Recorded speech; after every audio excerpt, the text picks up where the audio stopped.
'Twas the night before Christmas, and all through the house not a creature was stirring, not even a mouse. The stockings were hung by the chimney with care, in hopes that St. Nicholas soon would be there.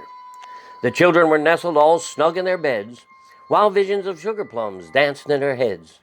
And Mamma in her kerchief and I in my cap had just settled our brains for a long winter's nap. When out on the lawn there arose such a clatter, I sprang from my bed to see what was the matter. Away to the window I flew like a flash, tore open the shutters and threw up the sash. The moon on the breast of the new-fallen snow gave the luster of midday to objects below. When what to my wondering eye should appear but a miniature sleigh and 8 tiny reindeer, with a little old driver so lively and quick, I knew in a moment it must be St. Nick. More rapid than eagles his coursers they came, and he whistled and shouted and called them by name. Now Dasher, now Dancer, now Prancer and Vixen, on Comet, on Cupid, on Donder and Blitzen. To the top of the porch, to the top of the wall, now dash away, dash away, dash away all. As dry leaves that before the wild hurricane fly, when met with an obstacle, mount to the sky. So up to the housetops his coursers they flew, with a sleigh full of toys and St. Nicholas too. And then in a twinkling I heard on the roof the prancing and pawing of each little hoof. As I drew in my head and was turning around, down the chimney St. Nicholas came with a bound.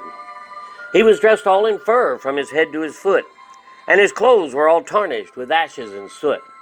A bundle of toys he had flung on his back, and he looked like a peddler just opening his pack.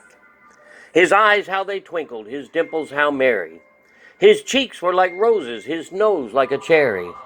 His droll little mouth was drawn up like a bow, and the beard of his chin was as white as the snow. The stump of a pipe he held tight in his teeth, and the smoke it encircled his head like a wreath. He had a broad face and a round little belly that shook when he laughed like a bowl full of jelly. He was chubby and plump, a right jolly old elf, and I laughed when I saw him in spite of myself. A wink of his eye and a twist of his head soon gave me to know I had nothing to dread.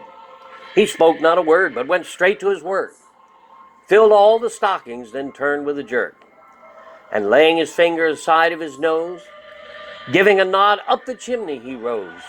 He sprang to his sleigh, to his team gave a whistle, and away they all flew like the down of a thistle. And I heard him exclaim ere he drove out of sight, "Happy Christmas to all, and to all a good night."